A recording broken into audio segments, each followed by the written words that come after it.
é a quarta aula, já que a gente está falando de Idade Moderna, a gente está falando assim, olha, a gente tem que formar o Estado, a gente formou o Estado moderno, e agora o Estado moderno é absoluto. Aí a gente viu a Reforma Protestante, Renascimento Cultural, e falou que no Renascimento Cultural a gente falou que os reis financiaram, né? Na verdade, os principados lá da Itália financiaram. Depois a gente falou também, lá na Reforma Protestante, que um rei, o Henrique Tudor, família Tudor, é tudo, literalmente, criou uma nova religião. Mas quem é esse rei? Por que ele é tão poderoso? Qual que é o sistema político que ele está envolvido? E aí a gente tem uma frase que diz muito sobre esse sistema político. Deus faz o rei faz a lei. Acima do rei, só Deus. E olhe lá, porque se for preciso, ele rompe até com Deus. Vide Henrique VIII. Então a gente vai conhecer agora o que é absolutismo. A gente vai definir absolutismo, né? O absolutismo é fácil de se definir, é a total concentração de poder no rei. E aí a gente não tem tanta definição o que é público, o que é privado, coisas que para a gente hoje é básica, por exemplo, divisão dos três poderes. Isso vai acontecer só no iluminismo. Aqui a gente tem um poder só, aliás, a gente tem o rei, e o rei é o poder. O Luís XIV, que é o grande símbolo do absolutismo, porque ele vai falar a seguinte frase: eu sou o poder, o Estado sou o rei, sou eu, a França sou eu, não tem nada mais fora da França que seja eu. Então, a gente não sabe o que é público, o que é privado. Mas como que se deu isso? A gente lembra que antes, né, lá na Idade Média, eu falei com vocês que o rei reinava, que o rei era só mais um suzerano, mas não era soberano. Então o rei era só alguém que tinha um pedaço de terra, mas como ele descendia dos reinos bárbaros, né, se um dia ocorresse a unificação, o trono seria dele. E aconteceu essa unificação. A gente viu que a crise do século XIV, as pessoas ficaram com medo, as cidades começaram a crescer, então a gente tem a burguesia precisando de unificação, de moeda, de território, de língua para fazer as trocas comerciais. A gente tem as pessoas com medo, precisando de um exército permanente, forte. A gente tem a Guerra dos 100 Anos, precisando definir de quem que é aquele território. Então agora a gente precisa de alguém só, uma pessoa só para ditar as leis. E quem que é essa pessoa? Por direito, são os reis. Usando aqui uma teoria da química, do Lavoisier, nada se cria, tudo se transforma. O poder, ele também não se cria, o poder se transforma. E o poder que antes era múltiplo, agora ele é único, em uma pessoa só. Esse poder é o rei, é o monarca. E tudo gira em torno dele, absolutamente tudo. Por isso, absolutismo. Só que é bom lembrar para o rei que quem está no topo cai. E aí vai ter uma hora que a nobreza e a burguesia vão brigar. E a burguesia vai falar, eu não vou ficar... você já me deu o que eu quis, que é a unificação, que é uma moeda, que é uma língua só, um peso só, agora é hora de tirar dali. Então o rei que de repente parecia ser enorme, a gente nas próximas aulas vai destruir esse poder. Mas primeiro, ficou claro por que ele tem esse poder? O que é o absolutismo? Alguma dúvida?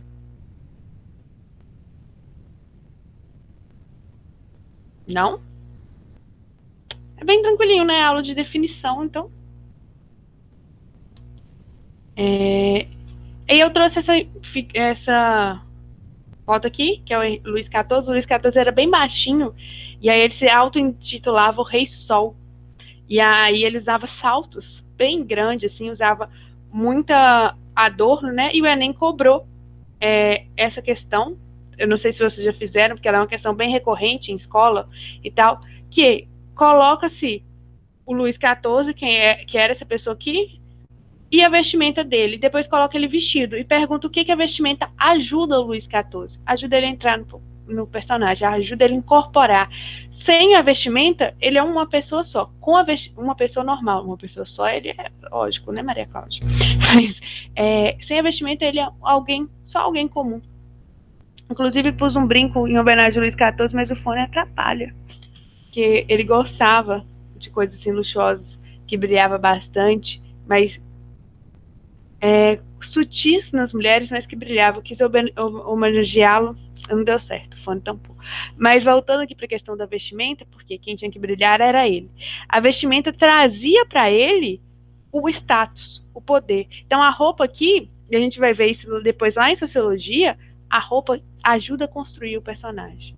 Quando você olha esse homem careca, barrigudinho, você fala, uai, quem é essa pessoa? Quando você olha esse homem vestido com grandes perucas, peruca era símbolo de poder, né? Com grandes perucas, um cabelo cacheado, bem sedoso, peles, salto, você fala, esse é o governante. Ele é o poder. Olha a roupa, olha a presença. Lembrando lá que na Espanha, né, a Isabel também, quando ela conquistava eu até falei isso com vocês na aula, se eu não me engano, quando ela conquistava territórios, ela entrava com vestidos maravilhosos, mais maravilhosos mesmo, tipo assim, para falar, olha, quem está entrando sou eu. E a minha roupa mostra isso, a minha roupa demonstra o poder. Alguma dúvida sobre isso, sobre como a vestimenta ajuda a construir o personagem?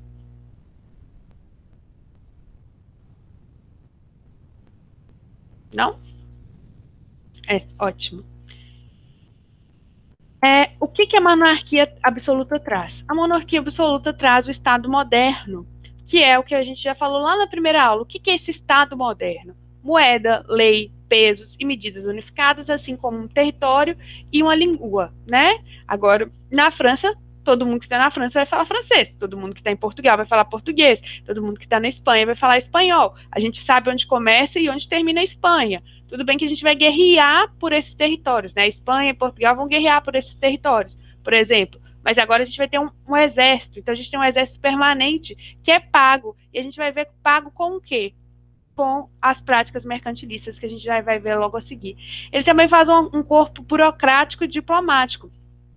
A monarquia absolutista faz com que o rei fale assim, olha, a gente não pode ficar entrando em guerra sempre. Então, ou a gente faz guerra, ou a gente faz diplomacia. E o que é incrível, que até hoje é assim, ou a gente faz guerra com o país, ou a gente faz diplomacia. Para fazer diplomacia, a gente precisa de representantes. É aí que nascem os diplomatas. Então, a corte francesa escolhia um francês e mandava para a Inglaterra, para ficar lá na corte inglesa conversando com o rei, falando, olha, o meu rei da França, ele também tem esse projeto, olha, o meu rei da França não tem esse projeto. O rei da Hungria fazia a mesma coisa, mandava alguém para a França. Então a gente tem a formação diplomática, a gente também tem a formação burocrática. O rei vai precisar de ministros para ajudar a governá-lo. A burocracia está nascendo aí. Então ele vai falar, ele agora, lembra que no feudalismo era divididinho assim, né? Então, se numa redação a gente falar sobre administração, como o governo pode se administrar melhor, pode falar que a burocracia começou aí, na Idade Moderna, porque agora o poder é um só. E aí o rei, por mais que ele seja tudo, e tudo tem que passar pelo rei, ele não dá conta, por exemplo, de saber o que está acontecendo na economia e na agricultura. Então ele tem alguém que para ir lá no campo, nos campos, visitar e falar, rei, está acontecendo isso e isso. E tem alguém para ir lá nas manufaturas e falar, olha, rei, está acontecendo isso e isso. Só que essas pessoas só iam lá pelo rei. Elas não eram autônomas. O poder era do rei. E a gente também tem a corte real. As tão polêmicas cortes reais, que tem uma grande magia, né? Tudo ali acontecia na corte real. Traições, casamentos desfeitos, filhos que eram seus, não eram seus, trocas de rainha. E aí, por quê? Porque a nobreza perdeu poder. Se ela perdeu poder, ela tinha que manter pelo menos algo, status. E aí, nessa corte real também, que nasce as boas maneiras. Porque, olha, eu perdi poder.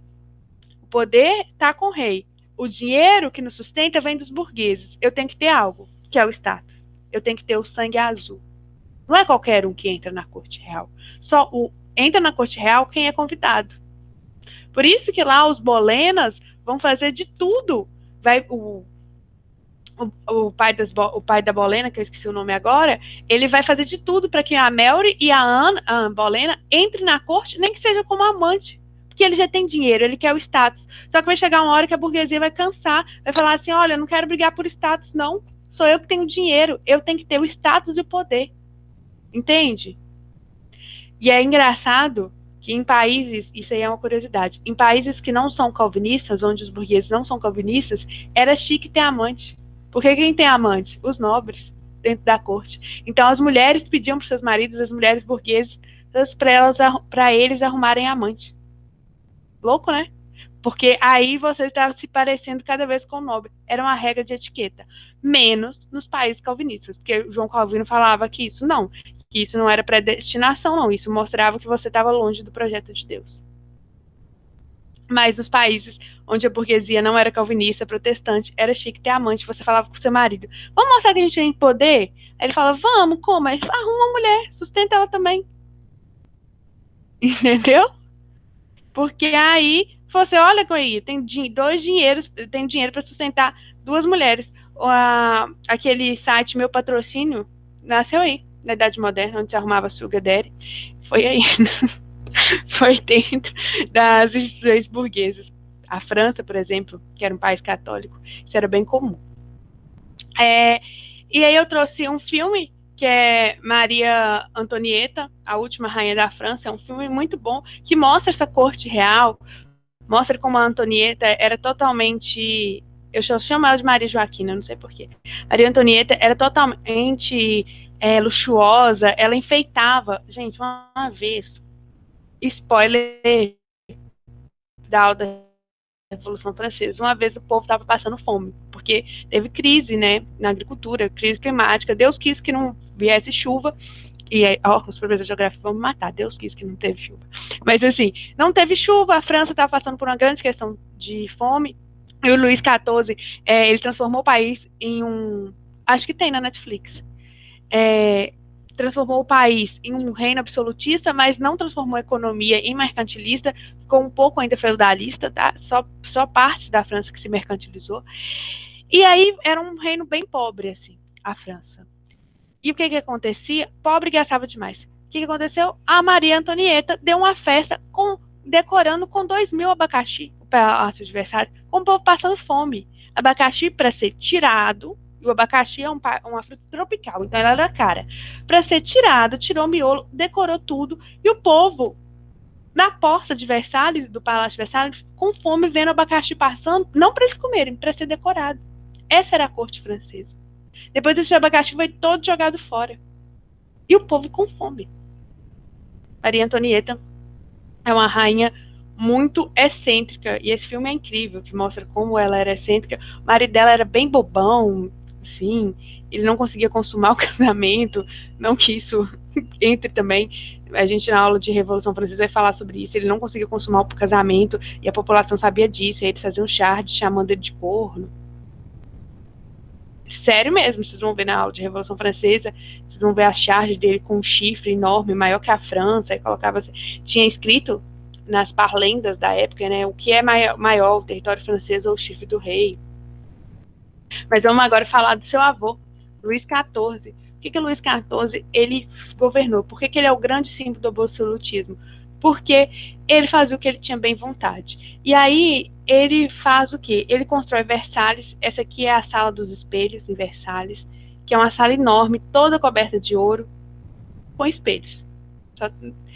Isso aqui é o estofado de Versalhes, tá? Para vocês terem uma ideia do luxo que era esse país, esse palácio.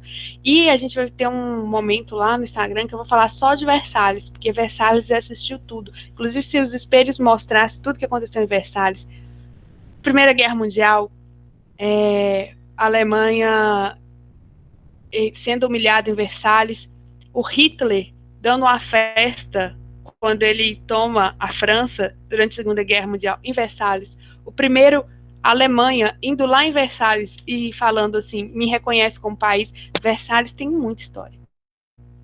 Os nobres, Luís XIV deixou bem claro, foi ele que falou com a nobreza, olha, agora vocês vão morar e eu vou dar para vocês uma vida boa, mas agora vocês não têm mais poder, o soberano sou eu. Eles não podem, os nobres a partir de Luís XIV, não podem possuir exércitos, não podem efetuar justiça, não podem cobrar impostos, quem vai fazer tudo isso é a corte, na figura do rei, e aí ele vai dividir para esses nobres como ele bem entender, e o Luís XIV também vai falar que a França é um país católico. Por que eu falei que isso aqui? Porque é importante, porque muitos protestantes que são ricos saem da França e vão para onde? Vão para os Estados Unidos, Louisiana, entendeu? E aí depois as 13 as 13 colônias que vão virar os Estados Unidos, tem vários territórios franceses, porque eles vão fugir também. Vários protestantes ricos vão sair da França, porque Luís XIV vai falar que a França é católica. Os anteriores, né, a gente teve lá a noite de São Bartolomeu e tal, tinha até uma liberdade de culto depois daquele massacre, mas com Luís XIV vai falar não, a França é católica.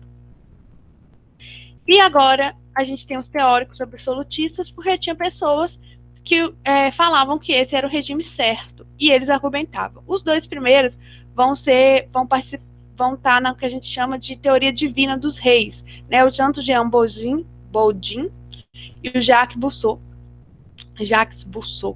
acho que é assim que fala. Eles dois vão falar que o rei, ele possui uma autoridade divina. Deus escolheu o rei. Deus falou que aquele homem tinha direito de governar. Se você pegar a Bíblia, você vai abrir a Bíblia e vai ter lá pessoas com direito de governar, né?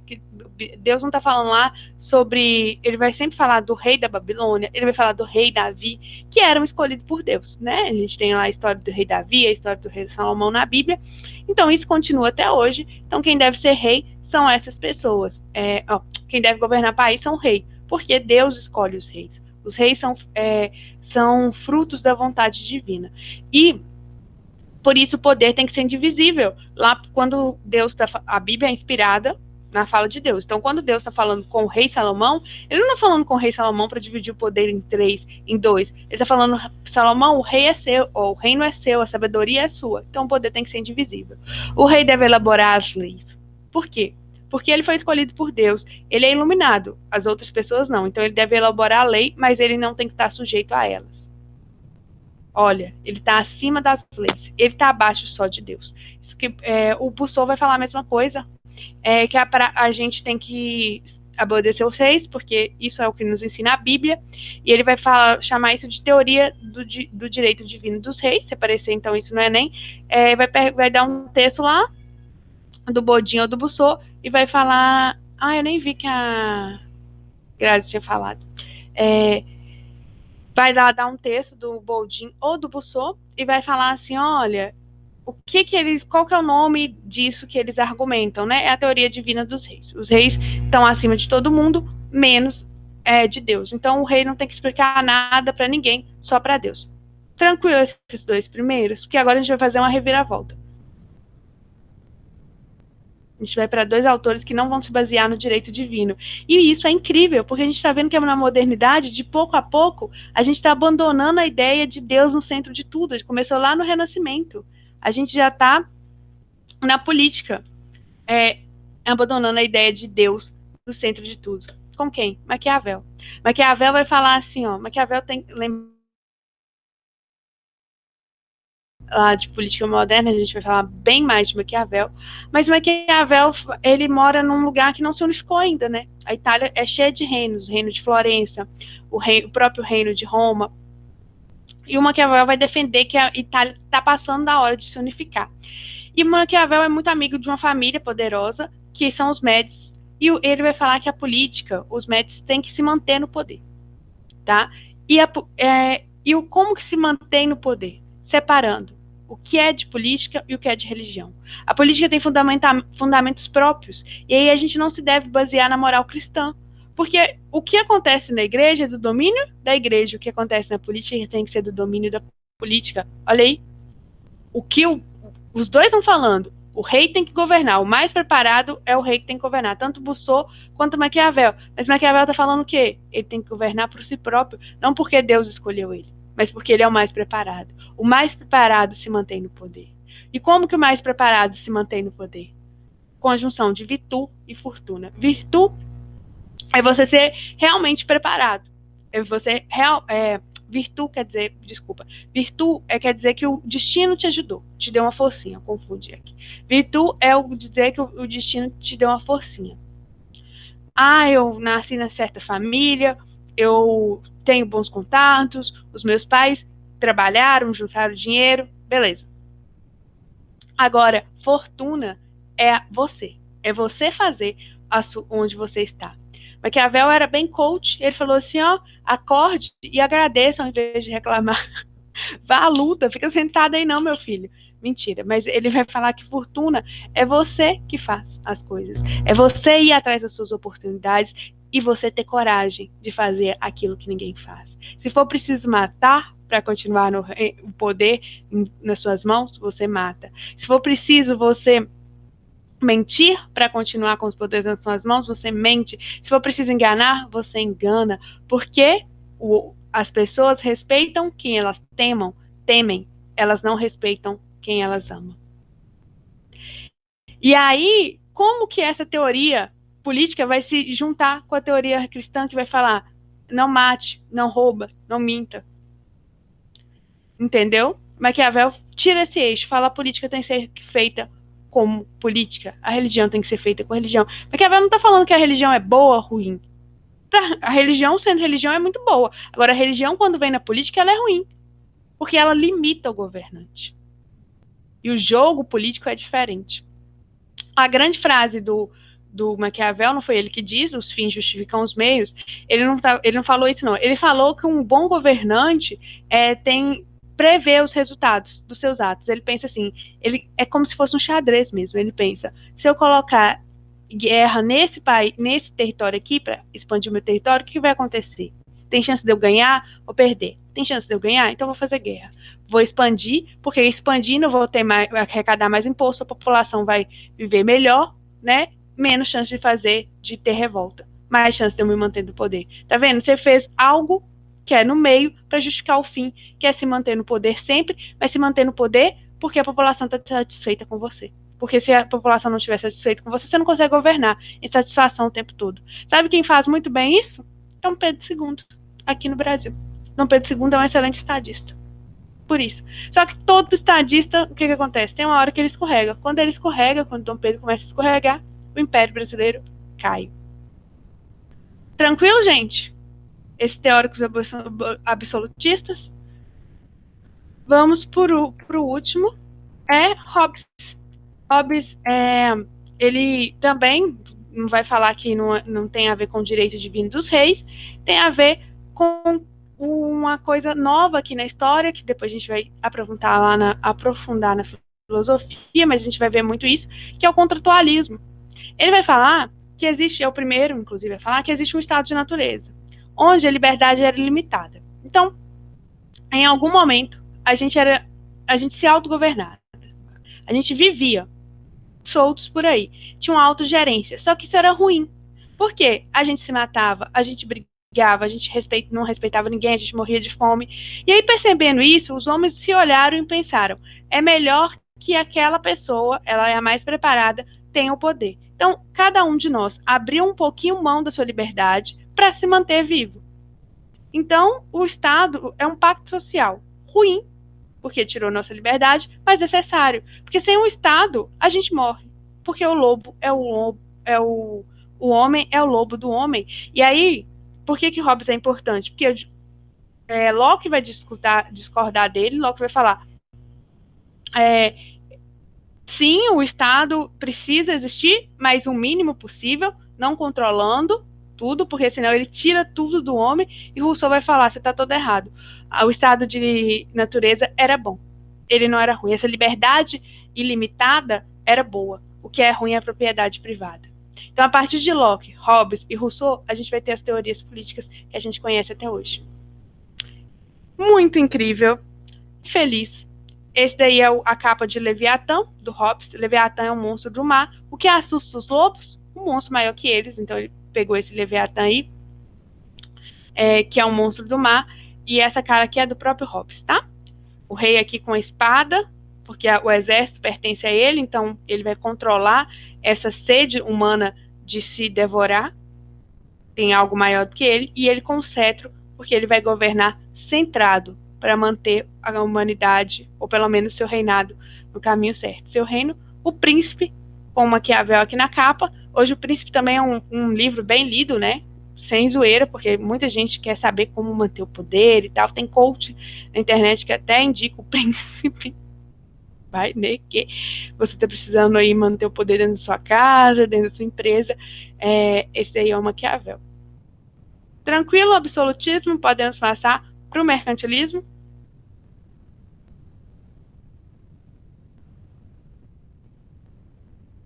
Sim, não, talvez. Ok. Vamos passar aqui para o mercantilismo. Mercantilismo tem tudo nessa imagem aqui, ó. O rei, porque a economia quem manda é o rei. Grandes navegações ou comercialismo, que é o tipo de mercantilismo da Inglaterra. Balança comercial favorável, o seu país tem que exportar mais do que importar. Isso é importante até os dias de hoje, né? A balança comercial de um país tem que estar sempre favorável. Ouro, metalismo. Vamos ver então o que é o mercantilismo. Passou? Passou. O mercantilismo é ou foi um conjunto de práticas e ideias de cunho econômico desenvolvido no século da Europa XV até a Europa XVIII, né? 3 séculos aí, durante a Idade Moderna. O que o mercantilismo prega? A manutenção de uma balança comercial favorável, ou seja, mais exportação, menos exportação é vender, importação é comprar, é favorável que fortalece o Estado. Por que a gente precisa disso? Porque a gente precisa manter o exército, porque a gente precisa manter a corte, né? A gente precisa de manter um exército para nos proteger, então a gente precisa manter a corte. Baseia-se totalmente no comércio, né? Então a gente vai estar baseado em trocas comerciais. Uma idade muito importante, porque ela tá. Voltou, gente? Apareceu para mim que deu uma caída da internet. Travou para vocês? Espero que não. Beleza. A gente fala que a idade moderna é uma idade muito pulsante, né? Porque ela é uma idade como se fosse adolescência, né? Um momento de grandes transformações, então ela é uma idade bem conflituosa. Mas o que está acontecendo? A gente está nascendo no capitalismo, então a gente ainda não tem um capitalismo industrial, a gente tem o mercantilismo ou o capitalismo comercial, bem baseado em trocas comerciais, que depois vai dar origem aí ao capitalismo industrial. Então, o mercantilismo também está na transição do modelo feudal para o capital. Quais são as principais características? É o controle estatal na economia. E aí tem que tomar cuidado, porque o aluno, às vezes, chega com a ideia de que só no socialismo tem controle estatal da economia. Não, no capitalismo também tem. O capitalismo é plural, a gente tem vários tipos de capitalismo. E a gente tem um capitalismo interventor, que, junto com o absolutismo, vai ser criticado lá pelos iluministas. Eles vão chamar de antigo regime. E antigo por quê? Porque tudo que é antigo tem que ser superado. Por isso que a manutenção de uma corte real, o absolutismo e o mercantilismo, lá os iluministas vão chamar de antigo regime, um regime que precisa ser superado para a Europa entrar no século das luzes, para a Europa, sim, alcançar a idade moderna, a modernidade. Engraçado que os renascentistas que inauguraram a idade moderna achavam que o moderno era eles. Olha aí. Quem se nomeia sempre se coloca num pedestal de grandeza, né? A balança comercial favorável. O que é uma balança comercial favorável? É uma balança que você exporta mais tratados de panos e vinhos, o tratado de Methuen, que, né, deixa o Brasil numa situação muito complicada, a Inglaterra exportando muito pano, comprando pouco vinho. Balança comercial da Inglaterra extremamente favorável. Pacto colonial. A colônia só pode comprar da metrópole. E tem que vender barato para a metrópole. Balança comercial favorável. Monopólio. Monopólio é uma pessoa só controlar a economia, algum ramo da economia. Só os governos que podem ter controle manufatureiro, né? Que as coisas manufatureiras, as máquinas manufatureiras, manufatureiras. É o embrião para o nascimento das grandes fábricas. Isso está no controle do Estado. A gente vai ver que tem um país que vai dar um pezinho à frente, que é a Inglaterra, que lá no mercantilismo da Inglaterra, uma hora ela vai olhar para o lado e falar: e se a gente abrisse isso para iniciativa privada? Será que dá bom? Deu bom. Revolução Industrial é onde? Inglaterra. Inglaterra pulsa a Revolução Industrial. Henrique Tudor, estabilidade política. Depois, revoluções inglesas, gloriosa, na verdade, puritana e gloriosa, estabilizou. Depois que estabilizou de novo, né, o Tudor já tinha estabilizado, grande dinastia, mas aí depois Elizabeth I não tem filhos, a gente tem uma dinastia que é os Stuarts, que não são estáveis, depois a gente vem com a Revolução, estabiliza, política estabilizada, já está abrindo para iniciativa privada há muito tempo, já está cercando para criar ovelha há muito tempo, numa agricultura bem mais, agricultura aqui no caso pecuária, né, bem mais desenvolvida, porque é bem em bloco. A Inglaterra pulsa a Revolução Industrial. Totalmente já superou o feudalismo muito mais rápido que os outros países. Revolução Industrial. Mas agora voltando, né, para o mercantilismo. Monopólio, né, o governo vai estar só aquele governo, por exemplo, o governo francês vai fazer muito isso, as manufaturas são do governo, vão produzir o que o governo quer. Protecionismo, o meu produto é barato, mas o produto que vai entrar aqui é extremamente caro, e vai ser caro, deixa eu ver se tem pergunta. Ah, tá. Tem. O produto que entrou aqui vai entrar caro porque eu vou pôr imposto sobre ele. Até hoje, protecionismo acontece, é uma das pautas da OMS, direto um país, a OMS é a falei OMS? Tô louca. OMC, Organização Mundial do Comércio. Hoje, quando acontece isso, o protecionismo, quem é assegurado, né, assinou, que quer participar da OMC, não tem que ser protecionista, porque a OMC está baseada no neoliberalismo, e no neoliberalismo o protecionismo não cabe, né? Você tem que dar espaços para produtos entrarem, livre concorrência do mercado. Então, direto, vários países vão lá falar, olha, esse país aqui, ó, tá taxando demais o meu produto, ou não tá deixando o meu produto entrar para atrapalhar o comércio. A Europa subsidia muito produtos agrícolas, então o Brasil direto vai reclamar, outros países que exportam commodities direto vão na OMC reclamar sobre protecionismo. Mas isso era uma prática recorrente da modernidade. O colonialismo, que eu escrevi errado, porque eu não fui alfabetizada, mentira. O que é colonialismo? Manter colônia. Porque se você mantém colônia, você tem um mercado interno, um mercado externo garantido. Tem alguém para comprar seus produtos através do pacto colonial. O que é o pacto colonial? A metrópole só vende para a colônia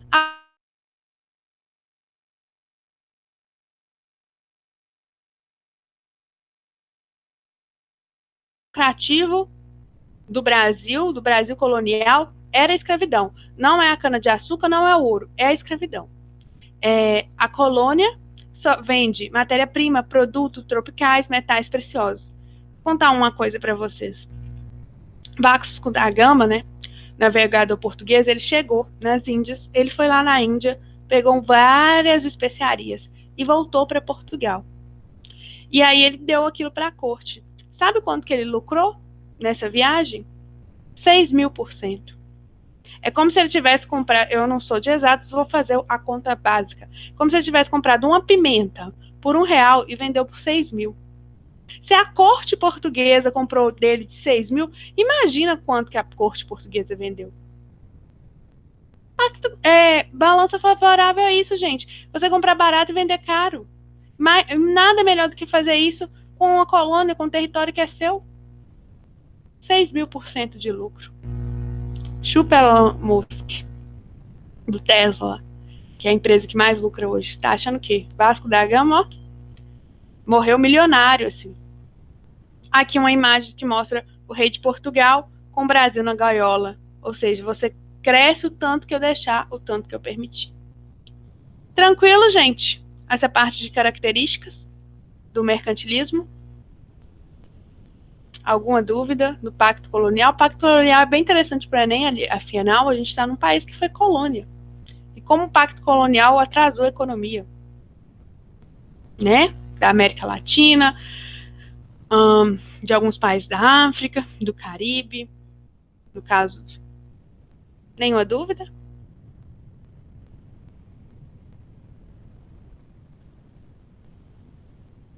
Se não tem dúvida, deixa eu fazer uma pergunta para vocês. Eu falei que o Pacto Colonial é visto né, é um dos motivos do atraso econômico de países da América Latina, Caribe e alguns países da África. Por que o pacto colonial não é visto como um dos motivos do atraso para os Estados Unidos? Teve ou não teve pacto colonial americano? América e Inglaterra, né? Estados Unidos e Inglaterra. Teve ou não teve?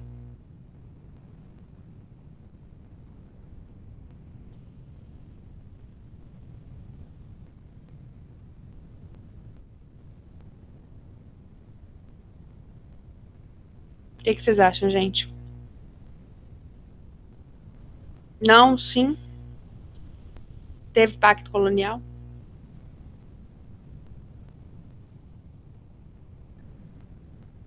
Teve pacto colonial. A diferença é que a Inglaterra usou o que a gente chama de negligência salutar. Por quê? Porque os ingleses que estavam fugindo, eles já fugiram, eles fugiram o quê? Na época das reformas protestantes. Negligência salutar. Salutar é manter a saúde. A Inglaterra falou, esses colonos, eles não querem voltar para casa. Porque eles foram expulsos pelas suas fés. Lá, enquanto estava rolando, ia ser anglicano, ia ser católico, ia ser protestante, os protestantes, principalmente os calvinistas, fugiram.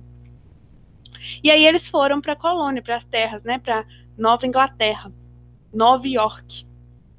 Eles foram para essas terras. Então a Inglaterra já falava assim, esse povo não quer voltar. Para esse povo romper com a gente, é um passo. E a minha avó sempre dizia, é melhor a torneira pingando do que ela secar. Então, a gente não vai apertar muito esse povo.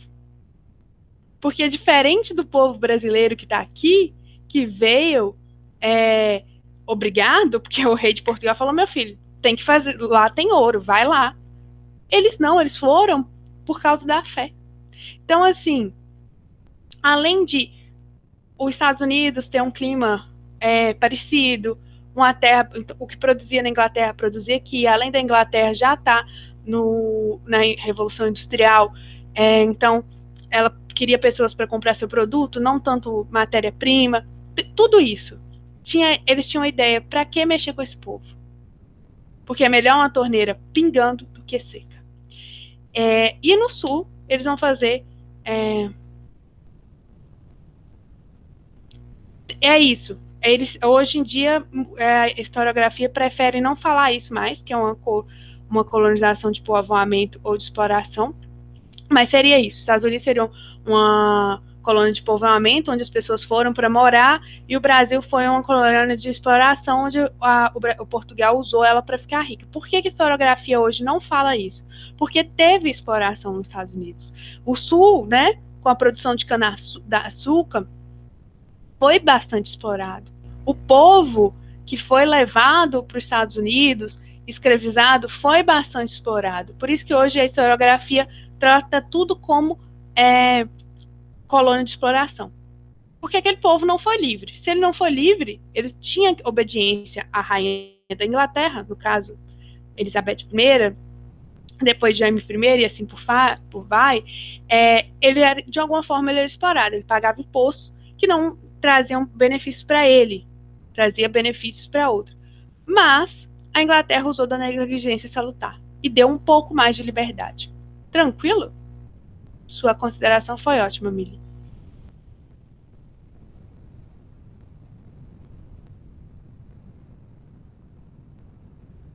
Ok. Alguma dúvida, Mili, sobre isso? Sobre exploração, povoamento?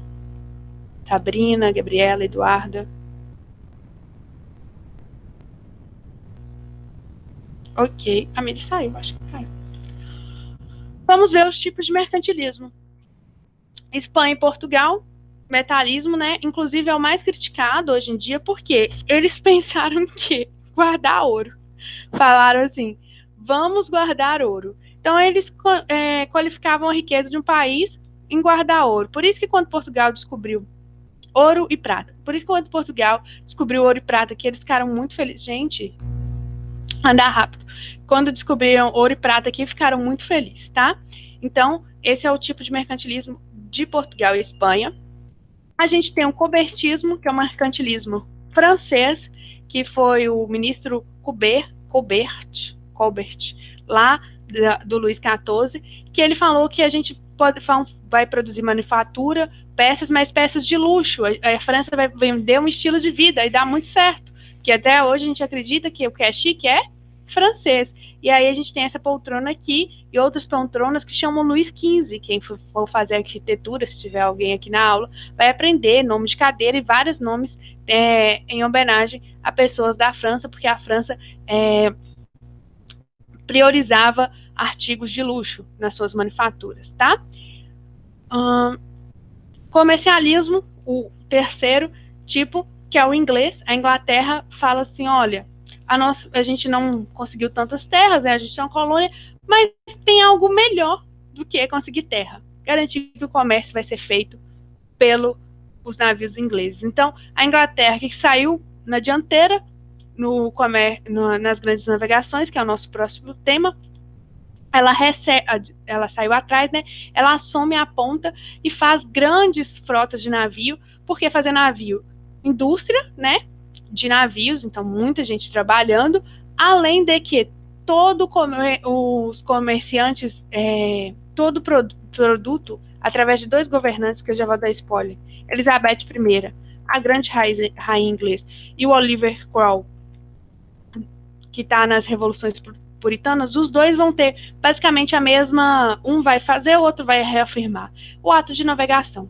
Tudo que entra e sai da Inglaterra tem que sair em navio inglês. E quem que não vai querer fazer comércio com a Inglaterra? Todo mundo vai querer fazer comércio com a Inglaterra. Para fazer comércio com a Inglaterra, você tem que colocar isso num navio inglês. E você tem que pagar por isso, tá? Além de que Piratas dos Caribes estão nesse contexto histórico, porque a Inglaterra, a Elizabeth I, tinha um grande amor, The Queen Virgin, né, a rainha virgem, tinha um grande amor, que ele era pirata, ele era corsário. Mas os ingleses falaram que ela morreu virgem, então quem não somos nós para duvidar. Mas não era esse grande amor dela que fazia, não. A Inglaterra acobertava, então se você falava assim, você quer ir ali, roubar aquele navio português,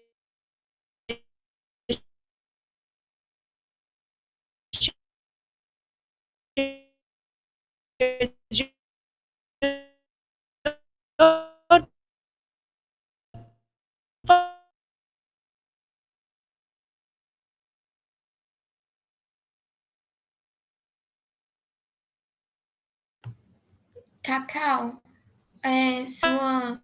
você travou. Não sei se você tá me escutando.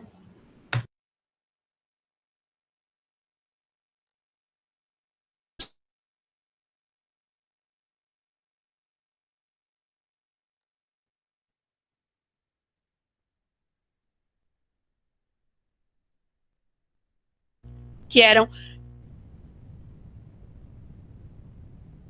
Cacau, tá cortando a sua apresentação. iniciativa. Oi, Tá, a sua apresentação voltou? cortou nos últimos 2 minutinhos aí. Ah, tá. Vou voltar. Muito obrigada. Vou voltar. Qual parte que eu não falei? Ah, gente, também já tá na hora, né? É a Ana Lu.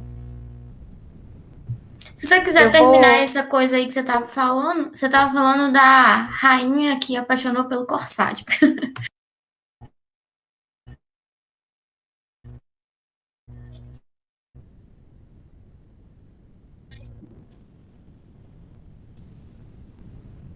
Gente, minha internet foi embora também.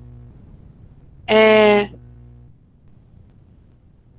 Gente, vocês estão me entendendo? Ou não? Tá travando. A internet foi embora. Vou parar por aqui. Vou até parar de gravar. Na última aula. Na próxima aula, antes de dar grandes navegações, eu volto na Inglaterra, já pego o gancho e faço grandes navegações. Tá bom? Muito obrigada. Desculpa aí